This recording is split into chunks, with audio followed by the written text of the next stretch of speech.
Welcome you all once again in my channel Edugree. मेरा आपका सबका प्यारा एडुग्री चैनल। तो यहाँ पर हम आज लाए हैं वर्क एनर्जी पावर का 5th एपिसोड और हम कुछ और टॉपिक्स यहाँ पर देखेंगे। इसके पहले हमने बहुत सारी चीजें देख ली है। उन सारी वीडियोस की लिंक आपको डिस्क्रिप्शन बॉक्स में मिल जाएगी, तो वहां पर आप जाकर उन वीडियोस को देखिए और जो भी डाउट हो आप मुझसे पूछ सकते हो। तो यहाँ पर हम अब शुरू करते हैं हमारा नया टॉपिक। तो यहाँ पर एनसीईआरटी में एक टॉपिक लिखा है, are various energy forms interconvertible. क्या हम डिफरेंट एनर्जीज को दूसरे फॉर्म में बदल सकते हैं? बिल्कुल बदल सकते हैं। देखिए, जब हमारे पास कोई ऑब्जेक्ट होती है, समवॉट यहाँ पर कोई ऑब्जेक्ट है जो कि ग्राउंड से कुछ हाइट पर है। ओके, समवॉट कुछ हाइट है इसकी, नियरली मान लो कि 100 मीटर है, सपोज कर लेते हैं। तो अभी ये रेस्ट पर है, इसको हम रखे हुए हैं। तो इसके पास अभी कौन सी एनर्जी है? पोटेंशियल एनर्जी है, क्योंकि पोटेंशियल एनर्जी का फॉर्मूला होता है एम जी एच। तो एम इसका कुछ मास होगा, जी 9.8 और हाइट 100 मीटर। और जब इसको छोड़ोगे तब इसकी वेलोसिटी धीरे धीरे धीरे धीरे धीरे धीरे इंक्रीज होती जाती है जैसे जैसे ये नीचे जाएगी।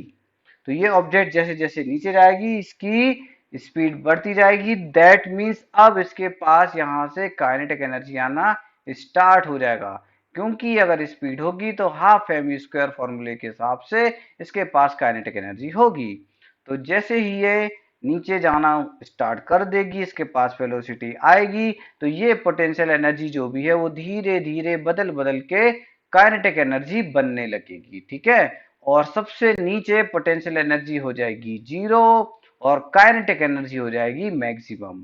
ठीक है, ये एक्चुअल में कितनी कितनी वैल्यू होंगी वो हम न्यूमेरिकल्स में देखेंगे। ठीक है, अभी सिर्फ आपको ये याद रखना है कि हम एक एनर्जी को दूसरे फॉर्म में बदल सकते हैं। ओके, चलो और देखते हैं और क्या है हमारा आज का topic. Law of conservation of energy. Law of conservation of energy एक सिंपल सी बात बोलता है कि हम एनर्जी को ना बना सकते हैं ना मिटा सकते हैं, सिर्फ इसके एक फॉर्म को दूसरे फॉर्म में बदल सकते हैं। तो देखते हैं ये कैसे पॉसिबल है। तो ये देखो, बहुत आसानी से पॉसिबल है। अगर आपके पास कोई भी एक ऑब्जेक्ट है तो उसके पास सेम टाइम पर पोटेंशियल एनर्जी भी हो सकती है, काइनेटिक एनर्जी भी हो सकती है। तो इन दोनों का सम हमेशा कांस्टेंट ही रहेगा। सपोज आपके पास पोटेंशियल एनर्जी है 100 जूल और काइनेटिक एनर्जी है 50 जूल, तो इसका जो सम है वो कॉन्स्टेंटली हो गया 150 जूल।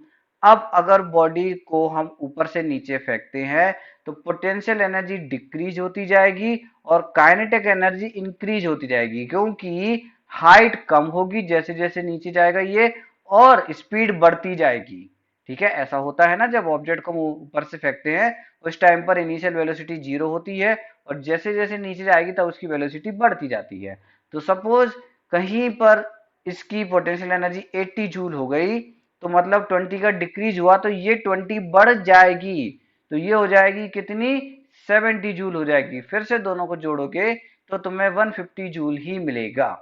तो ये बात तुम्हें याद रखनी है कि हमेशा दोनों एनर्जी का सम कांस्टेंट रहेगा। अगर कोई भी एक डिक्रीज हो रही हो तो दूसरी वहां पर इंक्रीज होगी ही। ठीक है, तो इन दोनों के सम को हम बोलते हैं टोटल मैकेनिकल एनर्जी। तो kinetic energy and potential energy का सम होता है टोटल मैकेनिकल एनर्जी। ओके, तो कहीं पर भी मैकेनिकल एनर्जी बोले या टोटल मैकेनिकल एनर्जी बोले तो आपको समझ जाना है कि वो पोटेंशियल एनर्जी और काइनेटिक एनर्जी का समेशन है। ओके, और बाकी स्कूल में लिखना हो तो ये पैटर्न आपको मैंने बता दिया है, ऐसा ही कुछ आपको फैला फैला कर पड़ेगा। ओके, चलो और देखते हैं क्या है। रेट ऑफ डूइंग वर्क, ये कोई नई चीज आ गई यहाँ पर, है ना। वर्क, काम करने का रेट, मतलब एक सेकंड में कितना काम किया, इसको हम क्या बोलते हैं? इसको बोलते हैं पावर।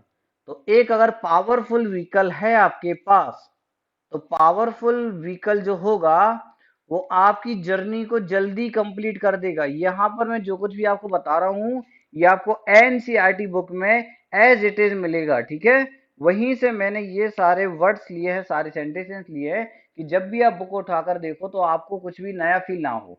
आपको वही फील हो जो आपकी बुक में है, ठीक है। मैं उससे आगे यहाँ पर कुछ भी नहीं बता रहा हूँ। ओके। और कॉम्पिटिटिव एग्जाम के हिसाब से हम वहां पर अलग से वीडियो डालेंगे, ठीक है। वहां पर लिखा रहेगा NTSC, NSC, JS, IIT, NEET, वहां पर अलग से लिखा हुआ रहेगा। ये सिर्फ आपके प्योर एनसीईआरटी का ही यहाँ पर आपको मिलेगा पूरा कंटेंट, ठीक है। तो जो जर्नी जल्दी कंप्लीट कर लेगा हम उसे बोलेंगे कि वो पावरफुल है। तो पावरफुल इंजन वाली जो होती है कार, वो स्पीड भी जल्दी पकड़ लेती हैं और जल्दी जर्नी को कंप्लीट भी कर लेती हैं, ठीक है। इसलिए बोला जाता है कि इसमें ज्यादा पावर है, ठीक है, ये पावरफुल है। और दूसरा एग्जाम्पल क्या ले सकते हो, एक कोई रेसलर है और एक आप हो, ठीक है। तो भैया जी अगर मैं बोलूं कि यहाँ पर 100 स्टोन्स रखे हैं, ठीक है, 100 स्टोन्स रखे हैं और तुम्हें इनको ए लोकेशन से बी लोकेशन तक लेकर जाना है, तो क्या तुम इन स्टोन्स को ए लोकेशन से बी लोकेशन तक लेकर जा सकते हो? आप बोलोगे हाँ सर, मैं एक एक स्टोन को उठा उठा के रखता जाऊंगा और कुछ टाइम के बाद वो सारे स्टोन बी पर आ जाएंगे। और अगर मैं उस रेसलर से बोलता हूं तो रेसलर भी उसको उठा के रख सकता है। तो ये कैसे डिसाइड होगा कि कौन पावरफुल है? जो जल्दी रख देगा। आपको हो सकता है कि इसको रखने में 5 घंटे लग जाए, 5 आवर्स लग जाए, और जो रेसलर है वो हो सकता है 1 आवर में उसको रख दे। तो जो जल्दी रख देगा, जो जल्दी काम कर देगा, वो ज्यादा पावरफुल होगा। ऐसे आपको इसको समझना है, ठीक है। तो जो जल्दी काम कर दे, शॉर्टर टाइम में जो काम खत्म कर दे, हम उसे बोलेंगे कि वो ज्यादा पावरफुल है, ठीक है। तो यहाँ पर इसको हम बोलते हैं पावर बोलते हैं, ठीक है। रेट ऑफ डूइंग वर्क, ठीक है, या फिर rate of transfer of energy, की कितनी जल्दी जल्दी एनर्जी ट्रांसफर हो रही है। ओके। चलो और देखते हैं यहाँ पर क्या है पावर का फॉर्मूला। तो रेट ऑफ डूइंग वर्क, मैंने बताया था रेट कहीं भी लिखा हो तो तुम्हें समझ जाना है ये टाइम की ही बात हो रही है, ठीक है ना। तो ये लिखा है यहाँ पर टाइम और ये है वर्क, तो work by time is called power, ठीक है। शक्तिमान में तुमने ये वर्ड सुना होगा पावर, ठीक है। तो ये पावर इक्वल टू होता है W/T, ये इसका फॉर्मूला बन गया। ओके। कुछ भी डाउट है इसमें तो तुम मुझसे कमेंट सेक्शन में पूछ सकते हो, या फिर मेरा व्हाट्सएप नंबर तुम्हें डिस्क्रिप्शन बॉक्स में मिल जाएगा, तो वहां से भी डाउट पूछ सकते हो। ओके। चलो और देखते हैं यहाँ पर क्या है। तो इसके बारे में हमें इंफॉर्मेशन दी थी जेम्स वॉट ने, ठीक है, जो 1736 से 1819 तक रहे हमारी अर्थ पर। और उनको रिस्पेक्ट देने के लिए हमने पावर की यूनिट रखी वॉट, और सिंबल दिया हमने कैपिटल W, ठीक है। ये जेम्स बॉन्ड नहीं है, जेम्स वॉट है, ठीक है ना, याद रखना है तुम्हें। चलो, तो यहाँ पर 1 वॉट की डेफिनेशन पूछी जाती है। तो यहाँ पर तुम इसके फॉर्मूले को देखोगे तो पता चलेगा, फॉर्मूला है power equal to work done by time. Okay. तो देखो 1 वॉट कब मिलेगा, 1 वॉट मिलेगा जब 1 जूल वर्क रखोगे, और वो वर्क जब तुम्हारा 1 सेकेंड में हो जाएगा, तो 1/1 इक्वल टू 1 वॉट। तो यही चीज यहाँ पर इन्होंने लिख दी है। ये W और ये W अलग अलग है, ये वर्क बता रहा है और ये वॉट बता रहा है। तो जब कोई एजेंट या कोई भी मशीन 1 जूल काम कर दे 1 सेकेंड में, तो अब हम उसको बोलेंगे कि उसने 1 वॉट की पावर लगाई, ठीक है। चलो और देखते हैं यहाँ पर क्या है। अब कुछ कुछ आपको वैल्यूज याद रखनी है यहाँ पर, ठीक है। जैसे कि जब कोई बड़े इंजन की बात होती है तब वहां पर उसके पास ज्यादा पावर होती है, तो वहां पर यूज होता है 1 किलो वॉट, ठीक है। किलो का मतलब क्या होता है 1000, याद रखना है, किलो का मतलब होता है 1000।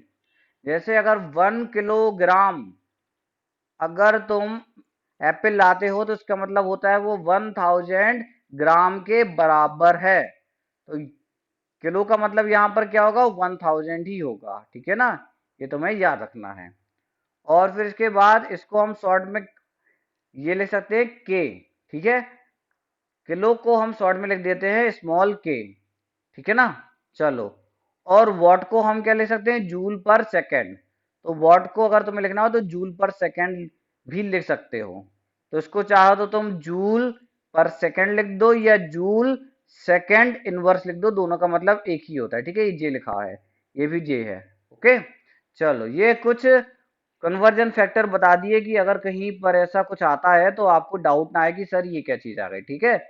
चलो और देखते हैं यहाँ पर क्या है। एक है एग्जाम्पल 11.7, टू गर्ल्स, दोनों का वेट है 400 न्यूटन। अब तुम बोलोगे सर लड़कियों का वेट तो इतना ज्यादा होता नहीं है, 400 होता है बेटा। जो हम कैलकुलेट करते हैं वो होता है मास होता है। तो इसका मतलब ये है कि उसका मास है 40 kg, 40 kg मास है। और जब इसमें जी का मल्टीप्लाई किया, जी मतलब 10 मीटर पर सेकंड स्क्वायर का, तो ये वेट बना 400 न्यूटन। ठीक है, तो ये ज्यादा वेट नहीं है, ये इसका मतलब है 40 kg उसका मास है, तो 40 kg तो हो सकता है मास।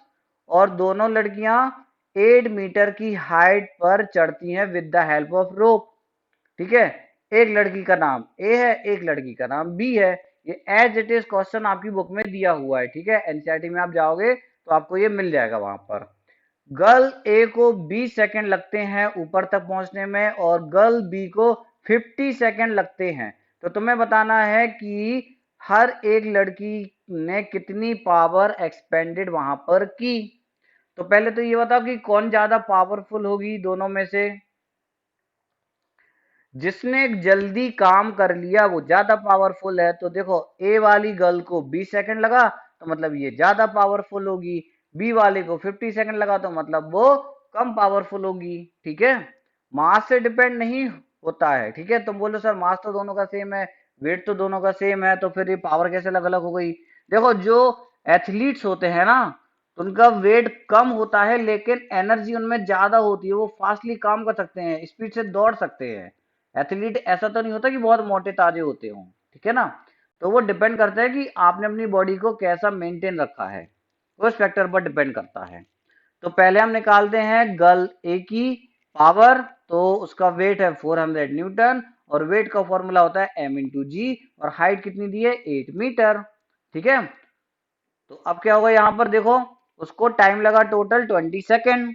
तो पावर का फॉर्मूला लगाया वर्क डन बाय टाइम। तो work done force into displacement, तो फोर्स हो गया m इंटू जी, डिस्प्लेसमेंट हो गया h हाइट, है ना, और यहाँ पर टाइम हो गया small T. M G H की वैल्यू, अच्छा एम जी की वैल्यू रखो पहले कितनी है 400, एच की वैल्यू रखो 8 और टाइम की वैल्यू रखो 20। पूरा सॉल्व करो तो 160 हो गया। ठीक है, उसका मतलब ए वाली गर्ल की जो पावर है वो कितनी हो गई 160 वॉट। अभी तुम इसको लिख लो ध्यान से। ठीक है, अब इसका आगे यूज होगा। अब करते हैं बी वाली गर्ल की बात। तो देखो उसकी भी एम जी की वैल्यू वही है, एच की वैल्यू वही है, बस टाइम बदल गया 50 सेकेंड हो गया। तो एम जी एच तो वैसा ही रहेगा जैसा था, और टाइम की जगह तुम लिख दोगे 50। इस पूरे को सॉल्व करोगे तो आंसर आएगा 64 वॉट। तो तुम्हें समझ में आया कि ए वाली गर्ल की पावर 160 है जो कि बी वाली से बहुत ज्यादा है। बी वाले की 64 है और इसकी 160 है। तो उसका मतलब ज्यादा पावरफुल गर्ल कौन सी हुई, ए वाली गर्ल ज्यादा पावरफुल हुई बी के कंपैरेटिवली। ठीक है, दोनों का एनर्जी एक ही जैसा खर्च हुआ क्योंकि उनका वेट और हाइट वहां पर सेम थी जहां पर उन्हें जाना था, लेकिन जो जल्दी पहुंच गई वो ज्यादा पावरफुल हो गई। तो आज के लेक्चर को हम करते हैं यहीं पर वाइंड अप और मिलते हैं हम अपने नेक्स्ट लेक्चर में। जो भी बच्चे यहाँ पर नए हैं वो इस चैनल को जरूर सब्सक्राइब कर जाए और लाइक और शेयर भी सभी लोग अपने फ्रेंड्स के साथ इसको करें ताकि उनको भी बेनिफिट मिले। और आपको जो भी डाउट हो वो आप मुझसे व्हाट्सएप नंबर पर पूछ सकते हो, डिस्क्रिप्शन बॉक्स में वो आपको नंबर मिल जाएगा और मैं यहाँ पर भी लिख देता हूँ। ठीक है, वहां पर आप सिर्फ मैसेज भेजना, मुझे कॉल नहीं लगाना, मैं मैसेज देख लूंगा और आपको सॉल्यूशन भेज दूंगा। चलिए bye bye, tata, take care.